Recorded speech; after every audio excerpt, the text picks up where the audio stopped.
Hello everybody and welcome back to Kerbal Space Program, where we got into orbit in the last episode, and this episode, I kinda want to go to the moon. I don't know how it's gonna go. I do everything by gut, and we're probably gonna have some issues with that, with this new game. So we're gonna head into the VAB. And we're going to start designing a moon lander. Now, normally I would absolutely go for a moon flyby before we'd go for a landing, right? But in this particular situation, since we're in sandbox mode, there's not actually a point. So let's go ahead and put in, I don't know why these are the default favorite parts. It's a little strange. We're going to hop in here. We're definitely going to run something like a lander can. Maybe a 2-seat lander can. What is is this like a 1.25 meter? I think? Maybe. Okay, so we're going to definitely need like a parachute on this, for sure. So we're going to put in something like a Mark 16 XL is not really the right size. We need something like huge, right? In order to properly fit on there, unless we wanted to have some sort of a transition piece. So let's see here, adapters. Definitely not that one. That's for sure. It'd be like a Rockamax adapter. Does this have fuel in it? It does not. So this is not a fuel adapter.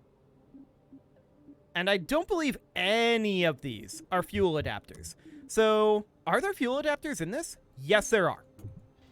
I would rather have this be a fuel adapter, if possible. So, let's see here. This is a Mark II to small. That's definitely not what we want. Fantastic. We'd be going for... this is like Rockamax brand. So, we could stick to Rockamax sizes pretty much this whole way. That size is way too big. What are we looking for adapter-wise? Mark III to Mark II is definitely not what we're looking for. We can probably search for it here. So, Rockamax adapter. So this is a medium to small slanted. That's definitely not what we're looking for. Maybe such a part doesn't exist in the game right now. That's a possibility. That said, this is pretty much what we're looking for. Okay, cool. So the color part picker, I believe that the way that this may work based on, let's see. Yeah, okay. So we can set the color here and then click on it to paint it. So like, for example, we could do that. That's neat. A little non-intuitive, but once you figure out how it's supposed to work, I think that that's a pretty cool system, actually. So yeah, I mean, I'm colorblind. This probably looks absolutely awful. But we can do something like this. Now, this is quite tall, as is, and we're going to need some form of a landing system, right? We would probably want to have a science system on here too, but science does not appear to be in the game at this point. So for right now, we're going to not include that. We could have not a T800. We would need something like an X232. We would attach this on here. Is it just me or is the audio, like, really quiet?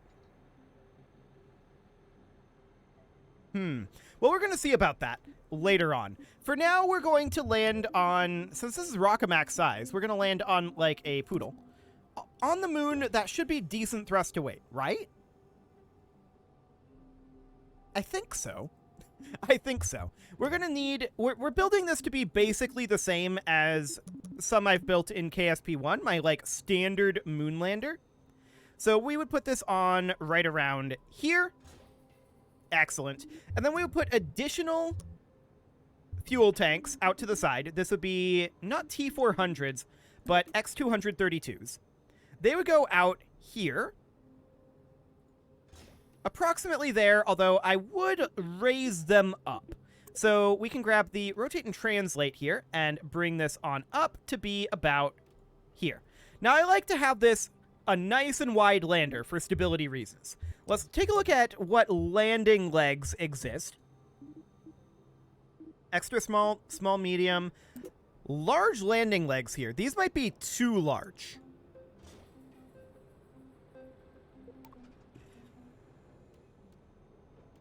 That's pretty cool looking. They're probably too large. But honestly, I think it's okay. Kind of with landing gear like this, at least in KSP 1, the bigger the better. We would use things like these wombats in KSP 1. This larger landing leg didn't exist. So we would extend this out, and that would be what we'd have to land on. This is really... this would need to be lowered down if we were doing that. But we kind of aren't. I think we're going to be using these guys for the time being. Okay, so let's go ahead and retract that. Beautiful. And this is, of course, going to be decoupled, but we're going to need a fuel duct. Here we go. It's considered extra small. Okay. So we're just going to run a fuel line from the outside in, like so. I like how all of the parts can be colored like this. You can really make some very, you can make some very interestingly colored vehicles like this. A lot more, like, accurate if you're trying to remake things. I think that's pretty cool. For now, of course, we're just going to move this up a little bit. There we go. And we're going to need some form of... we really probably should have this be not really this lander can, but it's fine. It's fine. I'm assuming we can flow fuel through this. We'll figure that out. So the question now is, what do we have up here for aerodynamics? I believe there are no hemispherical fuel tanks at this point. So we may have to go with nose cones. Those are way too big. We need like a medium nose cone. Potentially. I also want to change where these are located due to the ladder here. That's not quite where I wanted it to go. So we would put it in right about... ooh, the snapping is awkward. Noted. So we would want it to go in right about here. Cool. And then I would definitely include a ladder here. So like an extendable ladder. We would only need one of them. So single symmetry, snapping can come back on. And that would go here. That's not quite as long as I was expecting it to be, being an extra long ladder, but okay. We would then put another one over here and extend that as well. Cool. So something along the lines of this, right? This is very similar to KSP1 designs, and that's going to be the case at least for a little while until I get a feel for how KSP2 works. But this would be the lander, and then we would of course need a decoupler. So we'd be looking for a TD25 here, and that would be fine. Then we would be doing some sort of a maneuvering stage here, which this is very simply going to be, let's see, we need a medium-sized one. Yeah, the X232. So something like this would be our maneuvering stage. This is probably not going to have a huge amount of actual delta V to it, but we'll go ahead and put in our Poodle here. I don't know if the Poodle has enough thrust to weight over the moon to land on in this game. I guess we'll find out. We would be able to land on that for KSP1. So we're just hoping that that's still the case. That's the goal here. Okay, so this is, of course, sandbox mode. If we don't manage it, it's not the end of the world. So we're going to need another TD25 here. We position that in here. And at this point, I'm going to change our color over to be nice and orange with a white accent. Cool. So everything up here, I'm actually going to recolor some of this, I think. This stage up here, I'm going to make be dark. So we're going to make the base be like a dark gray, with the accent being like a dark blue. Maybe not that dark. So it would end up being something kind of like this for the actual lander. And we can do that for all of these guys as well. Cool. I like this color tool now that I understand how it works. Let's actually make it be a little lighter on the blue and maybe a little bit more saturated. Sure. This probably looks terrible, but again, I'm colorblind. You'll have to forgive me. Cool. So we'll do something kind of like this. This is just to showcase how the color manager tool works. So this section down here should be the same. Now this I'm going to have be white. There are no additional material types, I think. But now we're going to go over to an orange base color with a white accent for the bottom section here. Okay, so we're going to grab ourselves X264s. And we're going to do 1. And how did I scroll previously vertically? I've completely forgotten. I know I figured it out before, but nope. I got nothing. Well, we can grab this and just move it up. Perfect. Oh, doing that and then right-click recenters it here. That's weird. Okay, well, it's fine. We can come down here, and we know that we can grab ourselves like a mainsail, right? So a mainsail would plop in right there, something like this. We would want to strut this together in KSP1. I'm assuming we want to do the same here, so I would strut these to be here, although this was not in symmetry. Let's make sure to be in symmetry mode. Interesting that you can just grab one side like that. How do you fully remove it?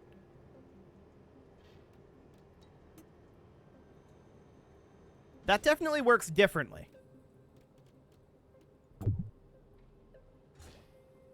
And this fuel duct isn't connected. We're going to want to connect the fuel duct. There we go. And can we grab the color by, like, control clicking here? That would be really cool if we could grab the color from these guys. Shift click, no. Alt click, no. Okay, we'll just have to redo it. And we'll just do something like perhaps this. Okay, I want to... Oh, you have to click on the base one there. That's a little weird. Sure. So we'll grab all of these and get those done. Something along the lines of this. I think that was not done. That's correct. Cool. So those are strutted in now, and we would also look in KSP1 to strut them down below this joint. Something like that. Okay. So then down here, the question is, do we have the thrust to weight to lift off? Well, that's an interesting question. And how do we figure that out? So we've got the parts manager here. It does not indicate that. That might be in the engineer's report. Okay, thrust to weight ratio is less than 1.0. Vehicle is missing RCS. Yes, we're not trying to dock. That'll be fine. We should probably have some form of power generation on here. And we should also have a heat shield. And the heat shield is going to go right down here. And we'll have a decoupler there too. We'll need a HS250 and then a TD25 again. So that'll go here. Because we're planning to return just this section, right? It's a little awkward that this tank would be there, but what is our actual exact thrust to weight right now? 7.54. Okay, we don't know what the thrust to weight of this engine over the moon will be. But we'll figure that out, I'm sure. So we need to strap on some additional boosters, right? There's no doubt about that. So we knew that that would probably happen with something this heavy. And we would do like these radial decoupler manifolds. We should... Oh, we can right-click on this to go directly to 2. That's pretty neat. We should only need to bicouple these, and we would do something like that. We probably want just some solid fuel boosters here. So the largest currently in existence in this game are Clydesdales. Okay, sure. We would strap those on around here. As far as the color manager goes, I would want these to be basically like this. Maybe the accent color should be more like here. Yeah, that'll do. Cool. So we now want to grab our selection tool here. Or not our selection tool. Undo that. Okay. Interesting that it zoomed back in there. We want to grab the translation tool. And move this down for purposes of having... Oh, is that all the further down we can go? Interesting. No, I want this to be in... Whoa. That's really weird that it's trying to do quad coupling there. Okay. So it looks like it doesn't want to let us move this down as far as KSP-1 would. This is approximately the best we can do. So we're going to need to change out, or rather not change out, but change the position of this. Okay, how's that looking? We could probably bring that up a little bit to be around here, but I don't like how close in this is. So, do we want a different decoupler? Yeah, we want one of these bad boys. Okay, so we're going to grab that. We're going to ditch this decoupler. We're going to put in these guys. I want this to be bicoupled and somewhere down over here probably. That's really, really big, but we want distance, right? We want distance between our main stack and these outer stacks. So that'll be about right. The actual decoupling here might be slightly awkward, but I think that's okay. So now we'll need some aerodynamic nose cones. Is this large size, I think? That's maybe a little too big. So medium size? Rocket Max size? Yeah, that's about right. Okay, we would definitely want to strut this together. And in KSP-1, I would definitely use hemispherical fuel tanks up here and fuel that into here. But that is not an option in KSP-2 yet. So we'll just strut these together, something like this. And this is very similar to what we've built previously, right? That's very true. It's very, very similar. And that's okay. For now, we'll see if the same approach works. If not, we can always change our approach. Now, we'll still want some form of control surfaces here. Small control surfaces will likely be sufficient. Okay, so we'll do something along the lines of this. And I wonder how stable this will actually be. But these are clipping in right now. Oh, did not mean to grab the mainsail. These are clipping in right now. We're going to need them to be positioned more along the lines of this. Now, this is functionally very similar to the Moonlander that we put on the moon previously. This is still saying thrust-to-weight ratio is less than 1.0, but that's because our staging is wrong here. We're going to need these decouplers to be here. This mainsail goes here. Yeah, we're missing RCS, but our thrust to weight is now 1.49, which is okay. So let's check through all of our staging here. These decouple, and then this decoupler is definitely wrong. Where does this need to go? This definitely goes up here. So this decouples, and this engine should fire simultaneously. Cool. And then this decoupler doesn't happen here. This decoupler does. So we put that down here. And this engine fires at the same time as that. So that's our landing engine. And then our 4 breakaway fuel tanks happen over here. And then this happens. We don't need this stage. We don't need this stage. Okay, so something like this. This is now saying our thrust to weight is less than 1.0. I'm not sure I believe it. 0.087. Is it trying to launch, like, from one of these other stages? Because this is firing our mainsail and our SRBs, which should be fine. Then the SRBs detach. Then we fire up our maneuvering stage, and our main core detaches. And then our maneuvering stage detaches, our landing stage fires up. And then our landing side tanks detach. And then our landing engine detaches, and then our parachute fires. This should be correct. I don't believe it when it says that this thrust-to-weight ratio is 0.087. For the record. I think that it's wrong. So this would be the Moonlander. Cool. We can go ahead and save that. Do we want to overwrite it? Yes. I'm not sure that we actually had something there. There we go. Cool. So that looks good. I think that this is incorrect at this point. It needs to be updated, I feel like. That's what needs to happen here. So obviously this is a very powerful rocket. let's go into our Kerbal manager. Who are we going to bring here? So I feel like we need to bring... Do these not have separations between pilots, engineers, and scientists?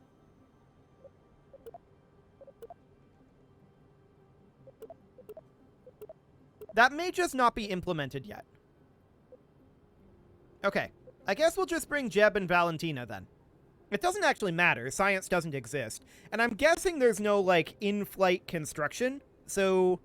or deployables, so there's probably not much of a point to having engineers and scientists at this stage of development.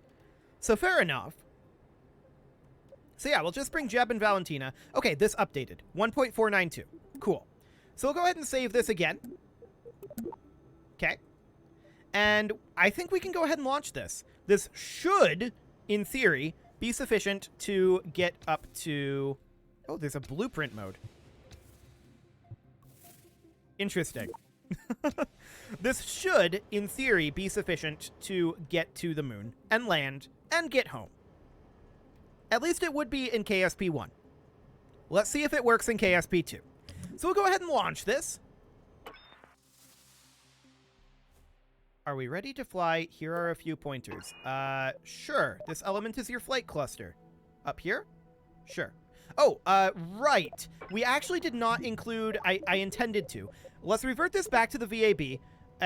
This didn't actually remind me of anything, but I remembered that we didn't have a source of electric charge.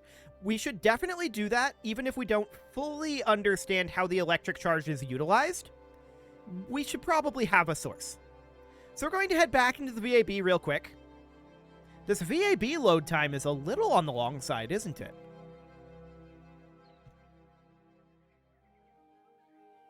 It is.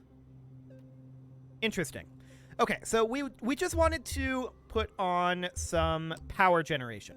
Specifically, solar arrays. What do we need here? Retractable 1x6s is almost certainly plenty. And I would just put on a pair of those right there. Cool. And as far as the color goes, I guess that did that to the whole vehicle. Can we undo that? Apparently not. Okay, let's load in. These are all new workspace.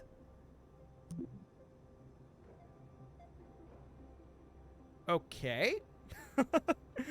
Sure. I guess we've just got the autosave here. I know for a fact that we saved this thing. But whatever. We'll put these in, and I want to make sure that they are... Yeah, this'll do. You going to attach them?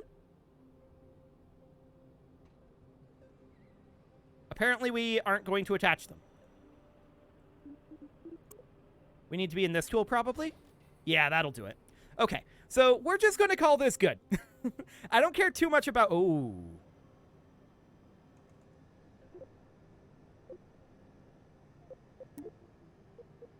Let's go ahead and try to load this in.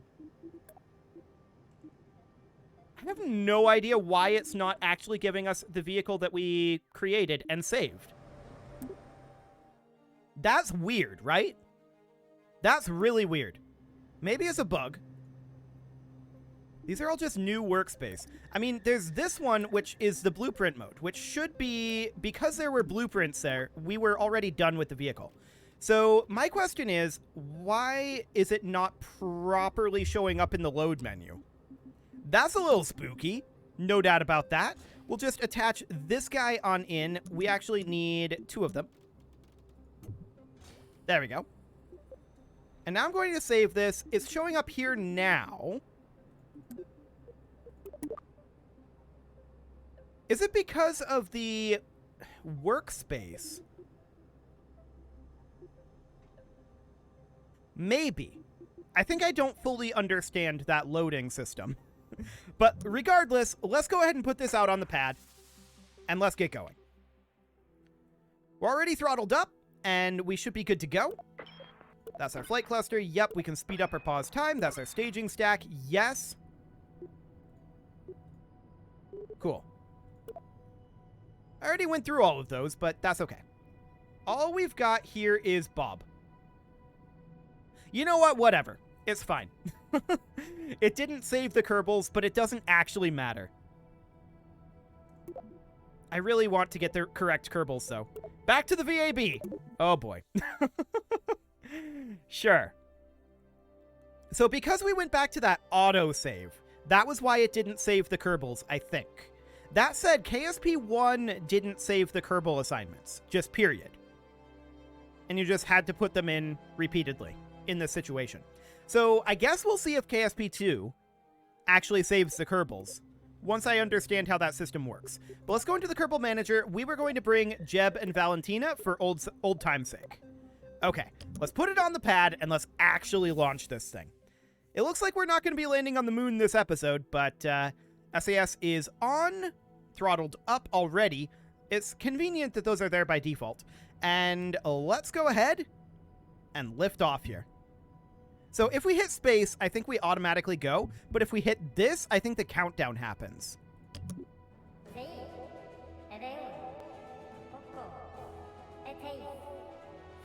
Oh, right. I was going to pause this and check, because we don't appear to have audio for some reason.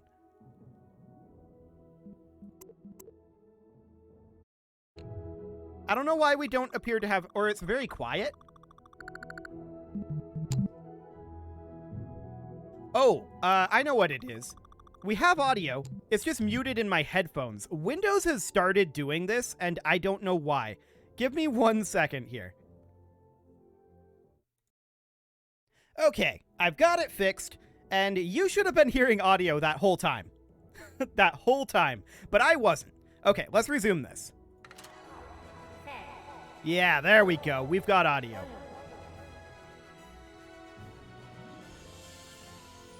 It appears to be a little confused. Let's go. I think it just doesn't auto-stage. I really like these SRB plumes. That's really cool.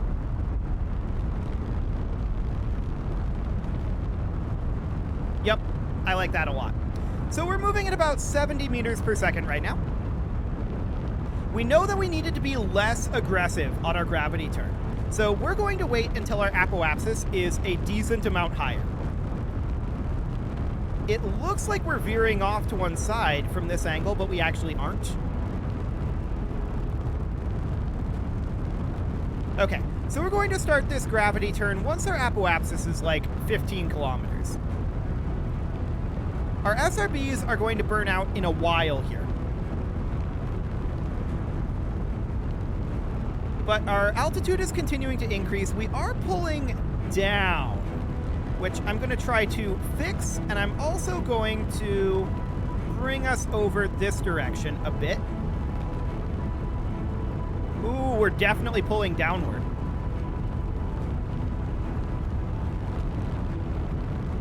Okay. Let's go ahead and lock to prograde now. Cool. So our SRBs are going to be burned out in a while. I think that we don't have enough in terms of horizontal speed, for sure. We've got too much vertical here. So these ascent trajectories are definitely going to take some feeling out. No doubt about that. We've got too much vertical speed, but that's okay. Our SRBs are about to be burned out. 4, 3, 2, 1, 0. Okay. Now we need to be not going up. We need to head right on over to the horizon here. Very, very much so. We're going to go into this mode. There we go. And we're watching right now our time to apoapsis. That is going down, so burning right now is correct. Just adjusting our heading and attitude a little bit here. Okay. We'll hold here. And now I'm going to throttle down. I am going to separate our stages here. And we're 2 minutes and 15 seconds away from apoapsis. So we're going to create a maneuver here, and that's going to be a prograde maneuver. Okay. That's exciting. We're just going to continue to burn here for now. Yeah, this time is going down. So we're just going to continue to burn here. Our orbital velocity isn't particularly high. As I said, we got a lot of extra altitude there from that attitude that we had going up. So that's definitely a thing. We're watching this apoapsis time here. That's reasonably fine.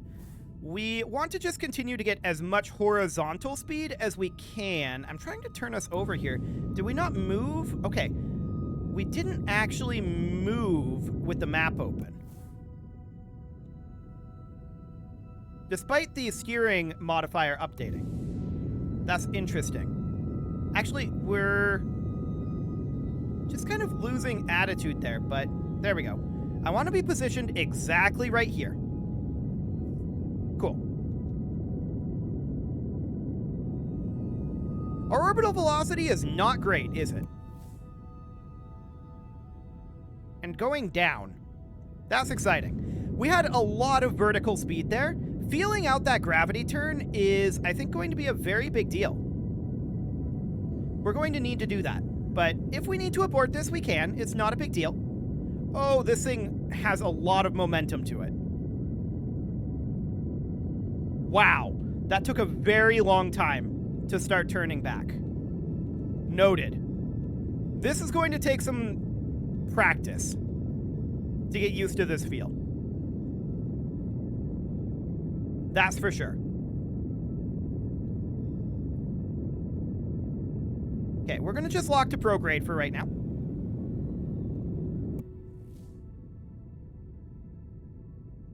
We're getting, like, no orbital velocity. Why is this not adding to our orbital velocity? That's very weird, right?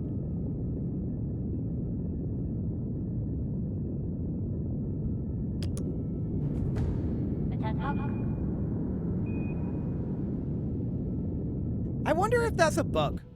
Regardless, we're going to come back around to retrograde because this is adding to our orbital velocity. What is our actual... Was our thrust to weight just that low? I'm not sure. Regardless, we can abort this for now, and we can come back suborbital. Some lessons were definitely learned, and let's just continue to warp on through. Cool.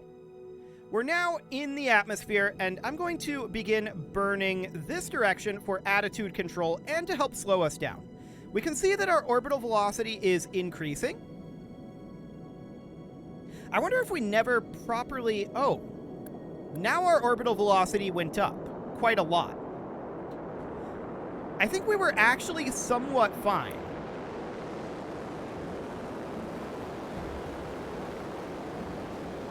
That's very interesting.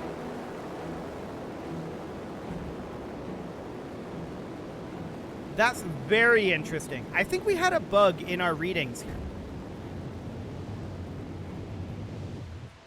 Okay, so yeah, I think we had a bug in our surface reading, or rather our orbital reading there, because when we switched to surface and then back, it doubled. So I think that we were actually gaining orbital velocity there. And of course, we crashed into the ocean here because of our really weird setup. So I think that that was a bug. We could try reverting it to launch and trying it again in basically the same way, although I would want more horizontal speed as we lift it off. But I feel like we ran into a bug there. So let's just give this one more go here. This episode is getting long, but that's okay. I want to see if that was indeed a bug. Okay, so we throttle up, SAS on, and we just off we go. Because that definitely was very strange, right? That our velocity was apparently not increasing, and it wasn't affecting our maneuver. Well, not really our maneuver, but our trajectory either. It was burning fuel, but it wasn't affecting our trajectory or our velocity. So I really do feel like that was a bug. But then it updated after we entered the atmosphere. It was very strange. Okay, we're going to start our gravity turn earlier this time for sure. I'm going to start it at 150.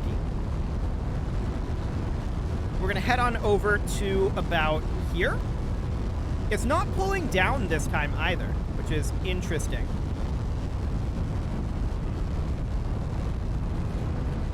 And let's just lock to prograde now. Cool.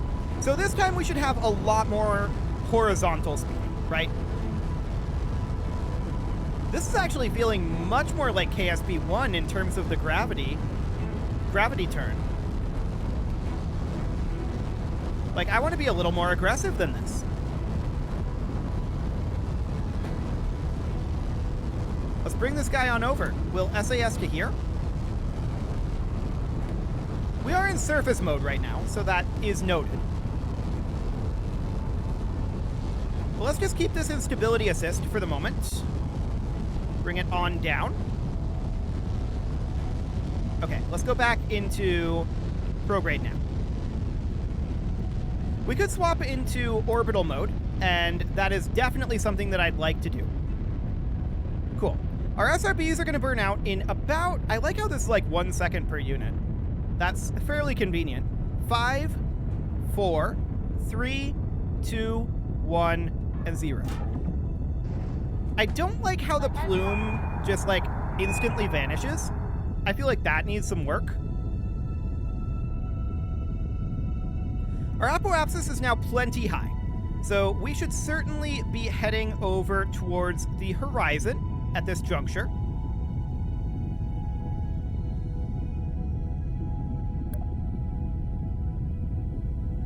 I think we shouldn't trust this number.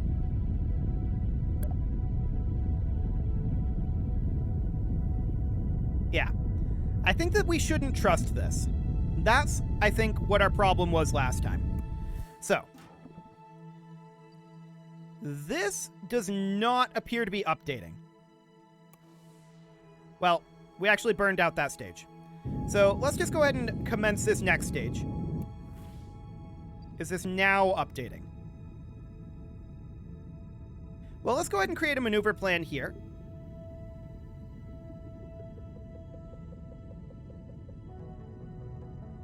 That's very strange. We may not have sufficient thrust to weight to do this. I'm just going to continue burning here for the time being, and we'll see what ends up happening.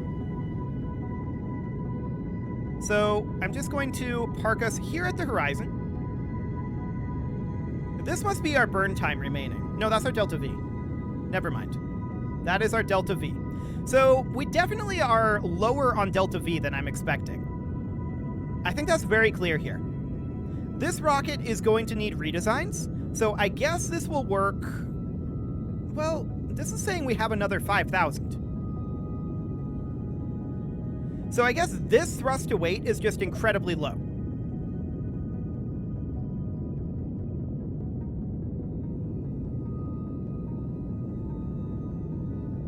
Where do I actually see our thrust to weight, though?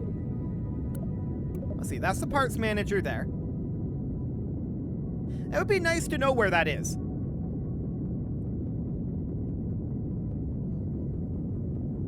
But I don't feel like this is particularly accurate.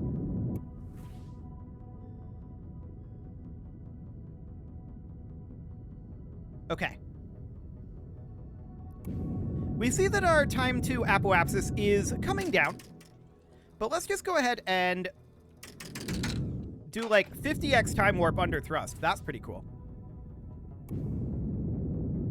We can burn up over this direction to try to get more altitude and fight gravity a bit, but I don't know. This is feeling very strange, and I'm not feeling like I'm getting the information that I need to diagnose the problem. I think it's a thrust to weight issue with this stage, is my guess, and we need to, I think, re-evaluate that first stage. I think that's very clear. So, I mean, we're going down right now, right? That's definitely the case. This thrust to weight appears to be almost nil in this stage. But that's okay. We actually anticipated it being basically nil. So if we then do this, see, we just dropped down to 530 meters per second from 5,000. And we're not in atmosphere. Okay, so we're going to have to do some diagnosis on this, I think. But it is time to put a cut in here, so I'm going to go ahead and do that. We'll revert this back and see if we can figure out what's going on with it. There's definitely some weirdness going on here that I don't fully understand. We'll get back to that in the next episode. You can leave your offerings to the engagement gods in the form of likes, comments, subscribes, and bell ringings, and a very special thank you to all of the channel members for making this video possible, including... Hang on, I just updated this. ALS Gamer, Kentuin, James, Shadowwolf, and Lohan80, Kentogan, I'm just making sure that this is all correct, Spartan News, Nick Smarty, Dimitri H, Punching the Microphone, Unisil, Rogue Corvid, and all the rest. And of course, you. Thank you for watching. If you'd like to support the channel, you can click the join button down below the video, and as always, I will see you all next time. Yes, but definitely some very strange things here. Definitely some differences, and we'll have to get used to those.